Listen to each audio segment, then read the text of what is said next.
Welcome to the Actually You Can podcast. I'm Miff Galloway, a performance coach passionate about supporting ambitious and high-performing women just like you who know they have untapped potential just waiting to be unleashed. If you're looking to massively up-level your performance in all areas of life, you've come to the right place. My goal on this podcast is to take you beneath the surface so you can connect with yourself on a deeper level while providing you with valuable insights and the tools necessary to navigate life's challenges and go after your goals with strength, clarity, and wisdom. If you're ready to uncover the truth which lies underneath so you can recognize your powerful feminine leadership style, pursue your goals unapologetically, and thrive in every aspect of your life, hit the follow button and get ready to explore the incredible possibilities that lie within you. Together, we'll uncover your next steps in achieving peak performance, because actually, you can. Hello, and welcome to another episode of the Actually You Can podcast. Today, I'm joined by Mary Beth Schrudder, a powerhouse in the world of spiritual recovery and transformation. After decades in the corporate world facing the challenges of being a single mum while battling addictions to alcohol, food, and toxic relationships, Mary Beth turned her life around. Now, as a spiritual and transformational life coach and founder of Day One Life Coaching, she helps others turn that pain into power. She's also the creator of Addiction Recovery with the Law of Attraction, an international best-selling author, and the host of the Spiritual Transformation podcast. We're going to have a conversation today about breaking free from habits that hold us back, transforming relationships, and stepping into your best life. I have no doubt this will be an inspiring episode, and I'm so looking forward to it. So welcome to the show, Mary Beth. Thank you so much for having me. I'm so excited to be here. So to kick things off, I'd love to understand, in your experience, what are some common addictions people struggle with, and how do these hold us back from reaching our full potential? I am so glad you. That's a great question because there's a lot of people who, honestly, with my clients who say, "Oh, I don't really have any addictions," because that's not the only thing that I do, but that's just what we're going to focus on today. I don't have any addictions. I don't have any. They're the ones who end up having the most addictions. The first thing is self-awareness. And to me, that's like the most spiritual thing that we're doing here is becoming self-aware, getting out of denial. Self-realization is the ultimate goal, right? So we all think of drugs, alcohol, weed, cigarettes. Everyone thinks of that, addictions, right? So here's some other ones. What we're doing, by the way, these are things that we're just self-soothing. We're all just looking to find some relief. We all want to escape reality sometimes, and that's okay sometimes. It's just when it becomes, a problem. When okay. So basically, if there's something you can't give up for a week, for instance, it's a good little rule of thumb, and then it's also having a negative effect on your life. And maybe you think, "Oh, well, no, it's fine with me." But what about your family members? What about, your friends, your work? Is something suffering in your life? Then it is a problem. That's when we need to look at it. So toxic relationships, that's a huge one. I was addicted to those because there's a lot of drama going on, a lot of passion, and that has that same dopamine hit that we get from drugs and alcohol and things. And since I had a lot of toxic stuff I had some childhood traumas, which is what started, I believe, like my addictive tendencies. We're just trying to numb ourselves, comfort ourselves, self-medication. I started drinking alcohol very, very young. The first time I drank was age 11. Now, I didn't become a regular drinker, but that was when I was like, "Oh my God, this is the answer to all of my problems," because I felt such relief because I'd always had anxiety. I've been diagnosed with anxiety, depression, OCD, ADHD, all the things. I'm not on any medication.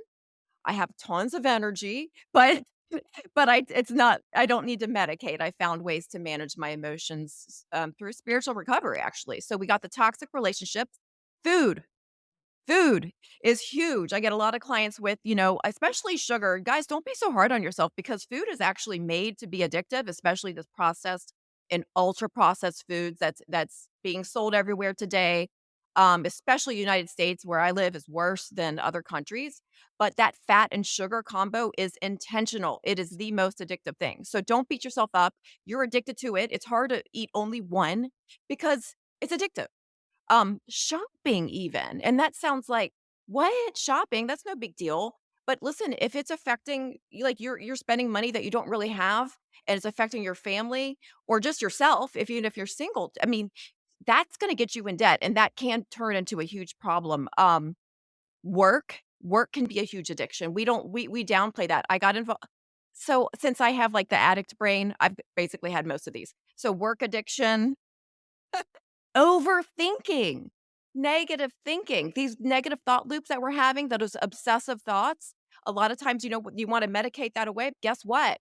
It's about managing your thoughts, catching yourself, being mindful. We don't necessarily need medication. Maybe while we're trying to like, if you are really stuck in this a horrible obsessive thought loop with it, you're having really bad anxiety, okay, if your doctor wants to give you medication, but while you're on that medication, reach out for help and learn how to actually get control of those thoughts and, find somebody because what people do is they take the medication and they don't work on themselves, and then once they're off of it, there's no improvement. They're right back to square one. Scrolling addiction, scrolling on our phones, our cell phones, that's a huge one. And then we also, with the social media, what do we have? Validation. Like, I got caught up in that when like 7 years ago, when I first started doing videos and stuff, scrolling. Do people like me? Am I getting good response? All of that, like that we're not stuck in that forever. There's ways out of that. That's a horrible way to live. And comparing ourselves to others can be an addiction as well. And then we got pornography, we got video games. Gosh, video games, because what are you doing? There's so many gamers, they're just escaping into a fantasy. Like they don't want to live in their current reality and you're ignoring real people in your real life. That's a problem, whether you want to admit it or not. Sports. Sports. Some people just get so addicted to sports, like, it will ruin their day if their team loses. That's not okay. Like, come on. Netflix is one, and I think it's okay to every now and then go on a binge, but if we're living through that again, another fantasy instead of our actual real lives, that's not a good sign. And then we got gambling, we got even over exercising is what I meant to say, and dieting too much. That can actually so some of these good things can switch and turn into a negative thing, right? We can turn anything into an addiction, even those so-called healthy things. So it's just really that was a long list, but that's just to show you how many ways that we have found in this modern world of escaping. Yeah, I mean, it's a huge list. And when I was coming into this episode, I was like, oh, I'm curious to better understand what would be the difference between an addiction and a habit. Because before you were sharing all this, I was like, oh, Yeah. okay, an addiction is just something that you can't not do. And I see a habit as a pattern of behavior that you routinely fall into, but it really sounds like Well, different. an Yeah. addiction is a habit that's gone awry. Like, Yeah. it's a Cool. habit that's gotten out of control. So, like, it starts out as a habit and then it turns on you. Because, like, with alcohol, since I started drinking so young, I'm alcohol free for over 5 years now. And, I didn't even know I had the problem because everybody's doing it. It's so normalized, it's so glamorized. And now that I don't drink, now I'm the weirdo. I was totally normal before, like it's really hard to tell you have a problem when everybody's doing it, and I would compare myself to people, and I'd be like, "Well, what?" And in a lot of cases, I'm drinking less than them even, right? But it's a personal decision. You gotta take a look at yourself, like, "How do I feel?" Like, it started to affect so many things in my life. It started to affect my sleep, and so I'm 50, so I feel like it really didn't have this negative effects until my 40s. 'Cause alcohol affects everything in your endocrine system, your hormones. I was honestly just blaming everything on my hormones, but when I got rid of alcohol, guess what balanced out? My hormones. Kind of feel like how in the 1930s through the 1950s, there was the tobacco companies used to try to, you know, um well, they paid doctors, let's just say it how it is, to prescribe cigarettes. I feel like we're in that wacky world right now, but with alcohol. It's the biggest scam out there. It's this huge markup. We're dumbing down our brains. It's a group 1 carcinogen that causes cancer, linked to 7 types. I believe it probably causes a lot more things, and I believe it causes autoimmune disorders and things. We know it causes anxiety. Drinking alcohol At first, it relieves anxiety, but it turns on you later on in life. It's like pouring gasoline on anxiety later on in life. So I think that's what we're in right now is just this crazy upside down world where nobody realizes it's poison. And honestly, I learned about it when I added on my addiction recovery certification. And that's when I learned and I was like, "Oh my gosh, first of all, this addiction definition describes me, you know? I'm self-aware enough to be like, I've got to do something about this." What I didn't count on is how difficult it was going to be to quit. Since I drank most days. Most days I would drink, I felt like it was reward. I deserve this. I hated that corporate job that you talked about in my introduction. Hated it. And so after work, so I've been doing this for 7 years, but back then I felt like I needed to reward myself with this, and really it was self-sabotage, but I didn't see it that way. Like there was always people to drink with. And my thing was red wine. I loved red wine, and I think I was even allergic to it a little bit because I would get this red rash on my neck, like when I would drink it. It could be like, is it sulfites? Sulfites and I think that some people are really allergic to it, and I would get itchy sometimes. I think a histamine reaction, but the main thing was my sleep. I can tell you, like, that's when alcohol's a depressant, so our bodies are doing the normal thing by creating stimulants to counteract that depressant. So then about 4 hours, maybe 5 hours after your last drink that you had, the depressant's out of your system, and all you're left with is the stimulants, and then your heart's racing. You wake up at 3 AM. It's usually for me, it was always 2 or 3 AM, and then I would just even if I only had 2 drinks, like or even 1 drink sometimes because moderation quits working because your body just starts creating, that same amount of stimulants as your usual, and that happens during your first drink. So even though you only are gonna have 1 drink, your body doesn't know that and creates the same amount of stimulants that like, well, last weekend you had a whole bottle and a half of wine or whatever. You know what I mean? So that's how many stimulants are created. So then I knew too much about the law of attraction to do this to myself anymore. Once I learned it's not my hormones, got out of denial, then I learned, like this is something that I'm doing to self-sabotage. And I'm a life coach already at this point. I'm like, I cannot do this. I need to live in integrity. I cannot teach people to live their best lives when I'm not living my best life. Like I just can't. So, but it was really hard to quit. And that's the spiritual recovery that I learned and that I help people get out of now. Yeah, and I'd love to dive into that approach in a second. And before we get Sure. there, I would love to hear. So what would be mentioned that the first step is awareness, and there's a lot of people who are probably addicted to something in this modern world. What would be a sort of checklist that someone listening could go to filter whatever their behavior is through to go, am I addicted to this or this is just a habit? So I'm going to say, like, it's very overwhelming for anyone listening. I know you're like, okay, I am not going to give up alcohol. Like, because it's really in most things that we do everywhere we go, every party. Just to give yourself 30 days though. Like that's like the best thing. Like I said, even a week, if you can't do a week, then you really know. Like you just look, that's a problem because we shouldn't need to drink ethanol, which is rocket fuel, which is a poison, which is what is in out. We shouldn't need that to do that. And like we can't go a week without our poison, right? Because we are like, and not to be a killjoy, but we are slowly poisoning ourselves. We just aren't aware of it. And so that's what it's not only a self-awareness, but it's also just that knowledge. Like that really helped me. And even though it's funny, I'm a law of attraction coach. I'm telling you, think negatively about alcohol. I'm not gonna tell you to think positive. I'm gonna tell you in this case, any addiction you're trying to quit, fill yourself with knowledge about it. Learn all the negative stuff, okay? And it's like it's counterintuitive when you're talking to a law of attraction coach, but I'm not one of those um good vibes only coaches. I'm actually that's what we consider toxic positivity, where you're shoving down your emotions, you're suppressing your feelings, and that's just another addiction honestly, and it's called denial. So I'm all about using our emotions as guidance, and we want to, we don't want to like delve into them so deeply that we get depressed, but notice them, observe them. Remember, we're not our feelings, we're not our thoughts, we're the observer. So be the witness and step outside of that and just really analyze like when you're feeling something, that's your guidepost. Those feelings are manifestations too, by the way. Emotions are manifestations. So they're telling us something and they're our friends. Abraham Hicks, do you know Abraham Hicks by chance? Says, I love this analogy, like, you wouldn't put a happy face sticker over your empty fuel on your gas tank. You need to know. These are good indicators. So, pay attention to your feelings. Um, so did I answer your question? I forgot what your question was. I'm sorry. Yeah, it was helping someone to understand if their habit, I guess, is an addiction. Yeah, And I give think, it ti yeah, yeah, give it some time away from it, because 'cause you're gonna really notice, like, it was scary to me, for instance, how little control I had, and in my head, "Oh, I can quit anytime. mm, I'm not addicted." And then when you actually go to stop, you're like, "Hey, this is a little, more difficult than I thought, than I imagined."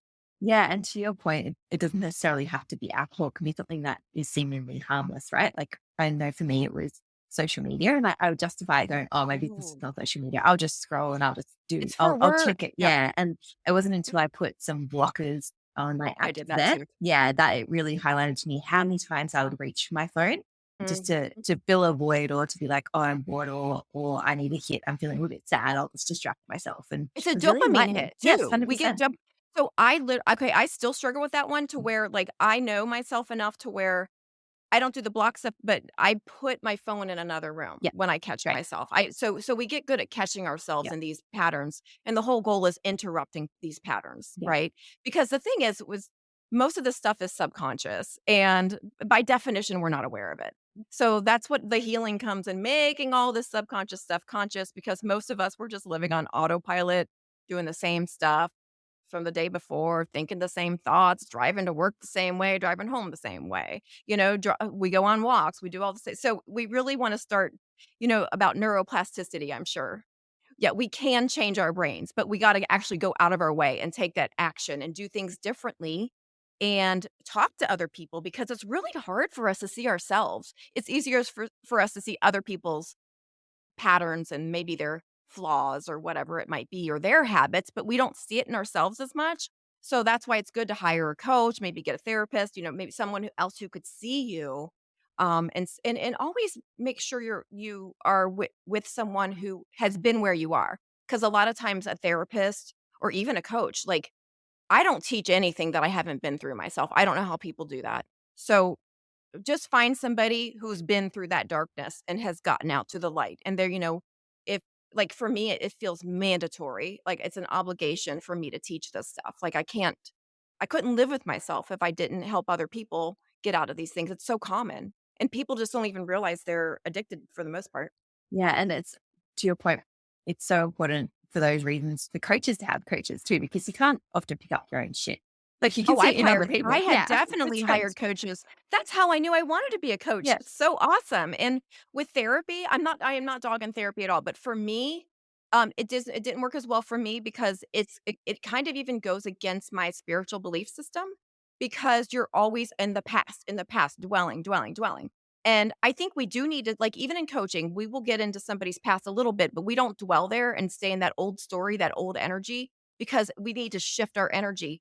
And if we're always talking about the past, we're stuck in that old vibration. So I'm really dragging people out of the past into the present moment, into their future. We're creating goals. We're changing their identity. Like for me, I didn't do AA. That's what I mean by spiritual recovery. Because for me, and hey, listen, if somebody's in AA and it's working, or if you know people, do not tell them it's bad. I'm not saying that at all. But for me personally, it didn't work because it's the same thing. I'm going into that, like, I'm not going to go into a room with a group of people telling that same old story and saying, "I am an alcoholic," because I don't say those words. When we say, "I am something," a fill in the blank, we are creating that. We are powerful creators. We create our personal reality all day, every day.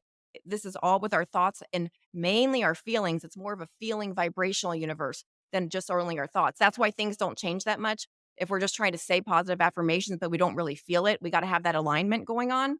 So that's what we wanna work on, and that's what, again, coaching is better with the feeling stuff, because we can't really lie we can't lie to ourselves with these positive affirmations. If we know it's not true, it's this energetic shift that we're looking for, that heart shift that's in our spiritual heart, so to speak.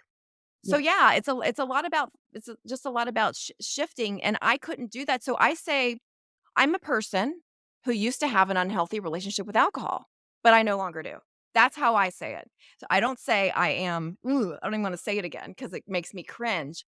I'm not recreating that old story, right? A lot of us have the same day every day because we're just recreating, regurgitating the same stuff, and that's why our life never changes. We're in that autopilot subconscious mode, and we wanna become conscious, powerful creators, and that's how you get out of depression, because a lot of us, we're not on our path because we're supposed to be creators. We came here with a mission, and then we're off of our life path, and then we wonder why we're sad. We're sitting in a cubicle for fluorescent lighting. That's not human. To me, I think, we can all change that if we want to. Amen. I completely agree to that. And so it sounds like really the first step to understanding if you have an addiction is to go, can I go 7 days without this? I'm not going to go 30 days. I Like, can I go I 7 days like that. without this? And then Mhm. secondly, it's learning as much as you can about the behavior. I really love that because I also believe that, to your point, we often do this unconsciously. So when you become conscious of the behavior and then you actually learn more about the impact that it's having on you, potentially others, you can't unlearn that sort of stuff. Then you're making a conscious decision, and that's completely different. You're actually choosing to do this to you now. Then that's a whole values conflict, I think, right? Sounds like it was You similar to nailed yourself. it. You Yeah. nailed it. I just got goosebumps. I don't know if you can see them, but yeah, that's exactly right, because you can't unlearn this stuff once your mind is expanded. And that's what happened with me with this book called Alcohol Explained by William Porter. He's not a doctor or anything. He was having sleeping issues. And he writes this book, and I was reading it, to help other people with their problems, right? Their Yeah. addiction. And then I that's when didn't I have an that was addiction. no, like these other we'll help these poor people who have an addiction. And I'm reading this book, and I was like, "Oh no, this is why I can't sleep," and all the things, and I just really didn't realize it, and then there were so many negative things about alcohol in that book. I no longer had peace with it. Like, I still drank for a while, don't get me wrong, it wasn't like, "Boom, I'm done," but it messed with me. Like, and I you kinda want that. Like, if you're ready to quit, read that book because you're gonna get so much knowledge, and then, I mean, unless you really have a problem, like, we may if unless we need to work on self-love, you don't wanna do that to yourself. It is self-sabotage. It really is. Yeah. And the humans are funny in that sense where it's like typically we won't do something because there's so much pleasure and joy in it. We'll do something because it feels so terrible to be in our current situation. So learning all the bad things that can happen to it is often what people need to do to make a change. They need to feel so miserable. Suffering. Yeah. Suffering. Suffering is a huge catalyst for change. It is. And I was feeling like crap towards the end. I was like waking I was not getting good sleep, like I said, and then that affects everything. Yeah. When you're not getting good sleep, oh my gosh. So the vibration thing, like with law of attraction, everything's energy, right? And for anyone who doesn't really know much about it, I don't know how much you've talked about it on your show, but it's really not woo-woo, it's not magic, it's a law, it's a universal law, just like the law of gravity, and it's happening whether you believe in it or not. It's not a religion, okay? So, it doesn't matter if you believe in it, so you might as well get on board and learn how powerful of a creator you can be if you're creating by deliberately and intentionally instead of by default. So it's already happening anyway. So learning and just test it. You get some evidence. It's science, by the way. Like everything vibrates. We're vibrational beings. And if you look at anything under a microscope, it's going to vibrate, just vibrates at different rates. Okay. So this is something that once you wrap your mind around and you realize, you can test it too. Like start thinking a certain way and feeling a certain way and see what you attract that day. See how your day goes. Like it's very easy to test the law of attraction because a good thought leads to another thought they attach, and then a bad thought leads to another thought. So don't forget this manifestation goes both ways. It's not only all positive. Like Abraham would say, the better it gets, the better it gets, the better it gets, the worse it gets, the worse it gets, the worse it gets. So it goes both ways. Um, and the simple equation would be ask plus believe equals receive. That's very simple, okay? But it's harder than it sounds because we get caught up on that middle part, the believe, right? Asking just happens naturally. When we have something we don't want, it's called contrast, then we automatically we don't even need to say it out loud. We're automatically just creators, so we're automatically asking for a better version of something that we do want. And then receiving mode is when we just kind of have faith and allow good things. We let go of resistance. But because of all that programming that we have, it's really hard to get to that point where we let go of resistance. So that's where that belief part, we can only manifest within our personal belief system. That's why we can't compare ourselves. A lot of people are like, "Oh, well, I think law of attraction works, but it's never worked for me." It works. It's just we got to work on your belief system. Which the good news is we can get rid of those limiting beliefs. That's what's blocking you from receiving. It's those that resistance you have from all the programming.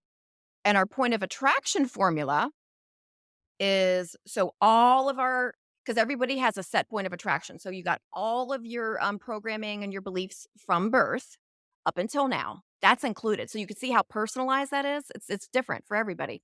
So all of these patterns, all of this programming, that's part one. Part 2 is gonna be your momentum on a certain subject. So, what are those subjects? Relationships. Like, I had a horrible, momentum with relationships, but a great one with work. So, you could have a good momentum in one and a bad one. You might have a horrible momentum on health if you've been having health issues. Like, these are big things. Or money. Money, abundance. You might be really abundant, but again, like, you can't get your health in line, right? So, you could have different momentum. So you've got that's part 2 is your momentum on each subject. So we get even more specific. Then part 3 is how do you feel right now? So that's all involved. And then that's your set point. And we could raise that. That's what the coaching, that's why I like to help people is raising their vibration, raising their vibrational set point. Because the more you raise your vibration, this is what happened with me. These addictions start to fall away. Like once I learned, oh my gosh, it's alcohol that's dragging me down. It got easier for me because, like, I had to get out of denial, start building that self-awareness, and then I'd have this innate desire to feel good. That's why we're drinking, by the way. We wanna feel good. We know we wanna feel good. Don't feel don't feel bad about wanting to feel good. It's natural because we are supposed to be having fun. But I had to get through that limiting belief is I can't have fun without drinking. I'm gonna lose my friends when I quit drinking. Like I had all these things, all these fears were holding me back. So getting through those limiting beliefs is what's gonna really help and that's gonna raise your vibration. And then literally my body got to a point where I couldn't even stand a sip. Like my body was rejecting it because I was no longer a vibrational match with the substance. It's a lower vibrational substance. I couldn't drink it. I started rejecting it.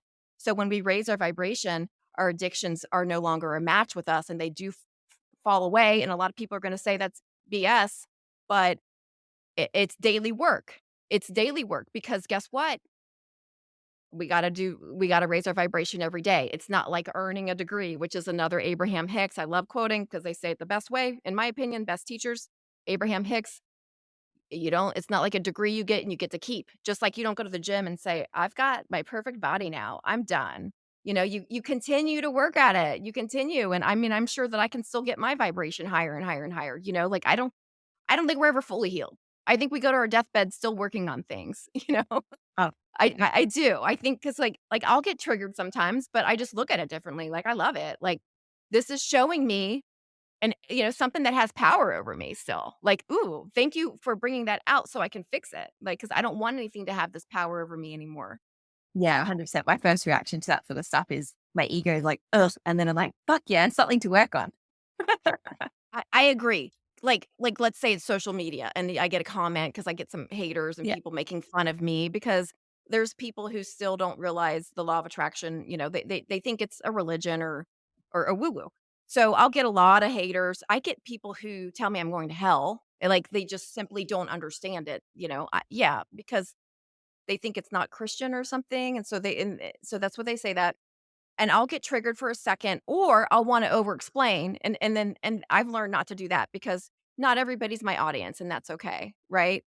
But you're right, at first, when you're triggered, your ego it's an ego trap, but you get better at it, like, you get really quick, okay, I mean, 30 seconds, when in the past, I coulda spent a day or 2 on that trigger, you know what I mean? That's how you know you're healing, by the way, you catch yourself, it doesn't mean you're not feeling it. I mean, you could go through the stages of grief quickly, like, once you really get to but, like, I've done that, like, I've had bad things happen, and in the past, it would have taken me, months and months and months, and now I'm just like, "Gosh," and I don't believe in death anymore, like, for instance, my cat died, about a year ago, and I was, like it was my soulmate cat of 16 years, I love this cat with all my heart, but in the past, that would have been something like I could have probably a year been down in the dumps and crying about it, and I was just like, gosh, I don't believe in death. Well, I'm going to talk to some of my psychic friends. And I talked to I talked to Tazzy, like, so I just connect with him in a different way, and it's like, it sounds silly, but whatever works. Like I said earlier, whatever works. That helped me. 100%. And I loved how you pulled in the law of attraction into addiction. So if I was to summarize it, it really sounds like you touched on limiting beliefs in their particular frequency.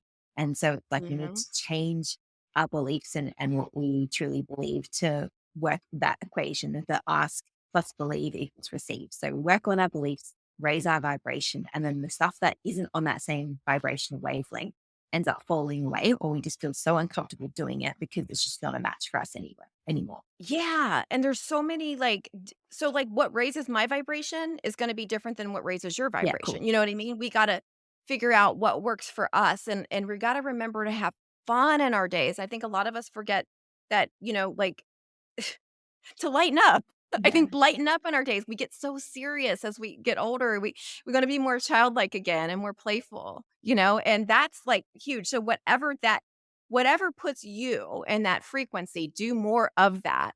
We tend to just, I'm type A, so I was like work, work, work, work, work, Yes. and then fun. And now I'm more like when I'm in alignment and I'm raising my vibration, I'm having fun. I actually do less work because things flow to me easily. So it's like alignment instead of hustling, Yeah. kind of, you've probably seen, I think there's a meme that goes around align, don't hustle, 100%. I'm all over that. But something I wanted to bring up about the law of attraction and toxic relationships, because this was life changing. So anytime I have an audience, I'm like, I gotta tell you guys this because it changed my freaking life. So because I had so many toxic relationships, I kept attracting them, and I was so confused because I've been into the law of attraction like seriously since 2006, and we're in 2024. So I already knew all this stuff, and I was still confused. Like, if we attract what we are, why am I attracting narcissists, manipulators, cheaters, liars? Well, this doesn't make sense. I could not connect the dots, right? I was like, what in the world? This it was making me question things about the law of attraction because I know I'm not these things. So why am I attracting them? Can you take a guess at why? Maybe you know. And if not, I'll just tell you because it was a mystery to me for That many years. the only thing I can think of is secondary gain. You're getting something else from attracting those relationships. That's a good guess, and maybe on a subconscious level, Yeah. that could be true, Yeah. especially if you're the people pleaser and then you're finding someone to play that role with, right? So what it is, it's an energetic spark that we have. Mm. So there are Greg Braden. Are you familiar with Greg Braden? No. Gregg, 2 G's, Braden. There's this old video that he has free on YouTube for anyone to look up. It's about 2 hours long, and it's, the 7 mirrors of the Essenes, Essenes. And these it's like if you're not attracting what you are in the moment, then it's one of these 7 mirrors. And I'll just tell you the first one for time's sake is we also attract what we judge. So Mhm. I judged the Okay. crap out of these people because I experienced it. I was in a victim role for a long time. And anyone listening, I get the victim role. No judgment from me at all because I've been there, done that. But you need to empower yourself and get out of that victim role because as long as you're a victim, you're going to stay a victim, right? You want to be your own hero. You want to be the victor, not the victim. So you're still allowing people to have power over you as long as you keep it. He did this to me and he did this. Because guess what? I participated in those relationships. And getting out of the judgment was not overnight. Getting out of the judgment was a little bit of a journey. I had to come to a place of compassion and forgiveness. And what worked for me, just for anyone listening to, just give you a preview, is these guys were born babies. They were clean slates. Yeah. And something happened to them, something probably traumatic to make them be in a place where they feel like they have to lie, cheat, steal, manipulate to get love, right? So then that leads you to kind of a place of compassion. Like, wait a minute, they were just once a baby. There is something, and I could tell you when I look at each of these individuals, absolutely clear to me what happened to them to get that way. Usually it's the parents. So, wink. But, yeah, so the children learn what they live. And so it's really sad when you look at it that way, but it helps you have more compassion because, and I was always a people pleaser. So I was a huge target for that, right? Because as a child, I didn't feel wanted. And this is Gabor Mate. When you don't feel wanted, you make sure you feel needed. You make sure that you're needed. So, that was huge. So I was always like that's what made me a people pleaser because people to need me, because I had a abandonment wound, when my parents divorced when I was 5, and then, like, I really didn't see my dad, and I just was like, "Well, maybe if I'm make myself needed, my mom won't leave." Because I got scared, like, I was, like, major anxiety. Well, if my dad can leave, my mom can leave, right? That's how our kid mind thinks, right? Wasn't really explained. This was the '70s. Nothing was explained. There was no therapy. It was just like, "Suck it up, kid." But, yeah, so the people pleasing thing, I was a magnet for manipulators because we are very easy to manipulate, right? They see you coming from miles away. It's also an energetic thing. It's also a subconscious thing. So that's another thing where self-awareness comes into play. Like I didn't realize, and now that I know what people pleasing really is, it's so inauthentic. We're little liars. I was a little freaking liar and didn't realize it. I thought I would have described myself as just the nicest person in the world. But in reality, I'm telling people what they wanna hear instead of the truth. I was being inauthentic because I just wanted people to like me and need me and stay around. So, I'm lying to them and telling them like, because I was afraid to be honest, like, I would do things I didn't really wanna do and then secretly resent it, right? With a smile on my face. That's fake. That's fake. So, I'm not like that anymore. Like, I'm very honest. I went through a phase where at first I had, walls instead of healthy boundaries, and I was, like, went the other extreme, like, I was a jerk, like, "Nobody's gonna control me anymore," and I would just, like, got really masculine and I'm independent and I got but so now I'm at a point where I do have healthy boundaries and I give a nice delivery when I'm saying no to something that, that I did. There's ways we could say no and keep our friends and, honestly, if we're saying no to somebody and they think we're selfish, they're really the ones being selfish, like for wanting us to do something that we don't either have time or want to do, right? So it's okay to say no to people. It doesn't make you a mean person. Yeah, I had a guest on the show that we talked about people pleasing, and they said, it, I'm going to paraphrase it here, but essentially, you're not being a good person by people pleasing. You're actually being a bad person because you're lying and being inauthentic. And that blew my mind. Yep. And it's exactly what you shared there. And I'm like, being repeated here. I think there should be a revolution around people It's pleasers. part of the Yeah. healing, like, I think it is so freaking common, Yeah. and that's why, it makes people dysfunctional, and that was, like, the role that I played in these toxic relationships, and because first of all, you get into these trauma bonds, you know if I have these addictive tendencies, like, I'm easily in things like this and things that aren't good for me, um, easily influenced in a way. So you're in these trauma bonds, and you get codependent on each other, so that's probably most of my clients right now is not even alcohol. It's these toxic, codependent trauma bond relationships, and sometimes the answer is for them to, like, work with each other and stay together because you can turn things around. You can make a toxic relationship into a conscious one, but both of the people in the relationship need to be willing and able to do that. It's a lot of work on both. And so if one or the other is not willing and able to do that, just forget about it. It's not going to work. Move on to find a conscious partner. It doesn't mean you're already healed. You're both already healed. It means that you're with someone with a growth mindset who wants to grow and heal with you. Okay. That just not doesn't mean nobody's perfect. So, and then there's also the ones that, yeah, that you could tell right away there's not hope for this relationship because the other person is so dysfunctional and they're not willing to even they don't have a growth mindset. They're very fixed in their ways. Um, that's when you're just helping the person, my client, get escape it, honestly, and get rid of their own limiting beliefs and their own addiction. It's really an addiction to that relationship. Yeah. That's the biggest addiction that I see.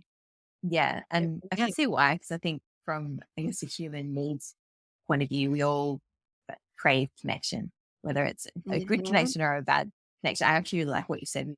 If you don't feel wanted, you're going to make sure people need you. And I'm like, I've never heard Mhm. it phrased that way before, but holy shit, now that That's I'm thinking Gabor about it, Mate. I wanna give yeah, him credit. Gabor Mate, I yeah, stole it straight from him. He's a mm, wonderful, trauma doctor. yeah, wow. I'm definitely looking into that further. That's awesome.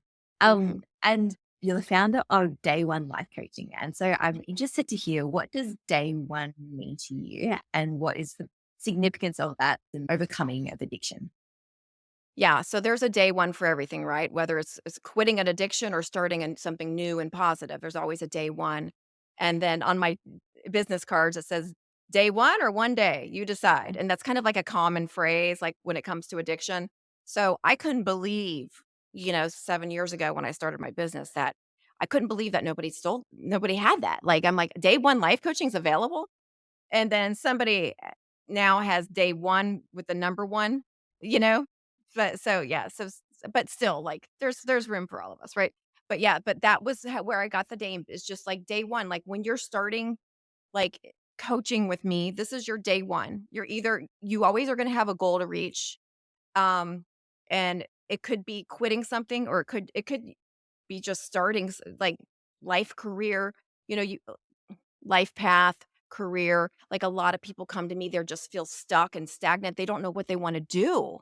So it's all of my coaching is more on the spiritual way. So anybody who likes woo woo, um, I think woo woo is a good term, by the way. I like I have these friends, we call ourselves the woo woo crew. Love it. So it doesn't have to be a bad term. So, like, if you like stuff like that, if you like talking about spiritual stuff and life paths, things like that, then I'm gonna be fun for you. That's usually who I attract. Like, it's at the point where I usually attract the people that are just perfect and right up my alley. And so I think you shared such incredible insights and wisdom into addiction and recovery. And I really appreciate your perspective in including the spirituality side of things too. I think that's super unique and something. What I love about interviewing guests on the show is it really highlights as well that there's not just one way to do. If something's not working for you and you really want to achieve something, there are probably multiple different ways that you can do it. And so the 12-step Yeah. recovery process isn't working for you. Here's an alternative approach. And I really love how you shared all that about that different approach. And so I really love to hear if listeners are going, okay, I've identified my addiction and I'm addicted Mhm. to it, not just a habit. I'm being real with myself here. What's the first step someone can take in the next 24 to 48 hours to start to break free from that addiction? God, you know what was really powerful for me, even though I, like, fought it tooth and nail, is meditation. Yeah. Just quieting your mind and getting rid of distractions, because the more distractions we keep in our lives, the more we're gonna keep these addictions around, because we could just tell ourselves like, "La, la, la, la, la, la, nope, nope, I'm good." But when like, I really know how much I healed by the way I can be alone and quiet and silent now, and I can go on walks without having input, like, podcasts are great, positive Yes. messaging is great. However, try going for a walk in nature alone, and, because for a long time, I couldn't do that because I needed distractions, because there were things that I didn't wanna face. I didn't wanna do that shadow work, which is basically just facing those rejected parts of ourselves that we have to face. There's no spiritual awakening, without this healing journey, okay? Like, you're not gonna get to that spiritual awakening without doing that shadow work. Sorry, guys, like, but, like, I make it fun. My coaching practice, like, I do, I think I make it fun. People usually like therapy, I was always, like, crying afterwards, and people always usually like, "Oh my gosh, I feel so good. That was fun," after a session, right? I feel like we can make this healing really fun, and it doesn't have to be that way. So I would say meditation, and if meditation's really hard for you in the beginning, if you have a monkey brain like me, breath work. Breath work is easier, or a guided meditation at least, because then you're just focusing on one thing. Dr. Joe Dispenza says, when he said that, that really helped me, because I thought I had to have this completely empty mind. And that's rare for me to not have any chatter at all. Just accept that you're going to have some chatter, notice it, and move on. Just let it flow through. But for me, focusing on one thing is meditation. So for sometimes it's me cuddling with I have another cat, with my cat, and just listening to him purr. And just like that's really amazing vibration, by the way. So just like it could be something like that if you have a pet and just focusing in the present moment, because most of the time people are in their heads in the past or worrying about the future and they're not in the present moment. So just trying to spend time in the present moment is going to be so helpful for you as a first step. And then that's going to give you your personal inspired action to take next. I love that, creating space. And I have to admit, I'm the sort of person that meditation is still hard for me to have no thoughts in my mind. I love guided meditation Me for that too. reason. And I Yeah. made the promise to myself earlier this year that whenever I take the dogs for a walk, I don't put anything in my ears anymore. So that's another form of meditation for me, the walking I meditation. did that Yeah. this year too. Yeah. Yeah. Yeah. And it's nice. Yeah, it's hard at first, but Yeah. it's so nice when you really start to, just look around and look at the trees and look at your dogs and just be in that moment. How lucky I am to have these dogs. Yeah. And because what are we doing when we're listening to a podcast? We're not in the present moment, really. We're up in our heads. Yeah, 100%. And I definitely feel a lot more grounded. And there's plenty of other opportunities to listen to awesome podcasts like this one and yours. And so if someone is keen to learn more about the incredible work that you do, where can they find you? I'm on every single platform: TikTok, Instagram, 2 Facebook pages. Spiritual Transformation Podcast with Mary Beth is on YouTube. It's only on YouTube. And day1lifecoaching.com, DAYONE, lifecoaching.com. That's I offer a free discovery call. So like if you're listening to this, as long as you speak English, like, because that's all I speak, my sessions are over Zoom. And I do a free discovery call, which all that means is, like you're like, hey, maybe coaching maybe is something for me. This sounds like what she's saying resonates, and maybe I need to look into this.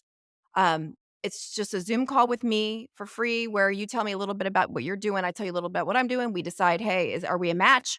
If you're not a match for me, I might be able to guide you to someone or something else that is a better match. And I'd like to offer your listeners $10 off of my addiction recovery with the law of attraction cards. I created these.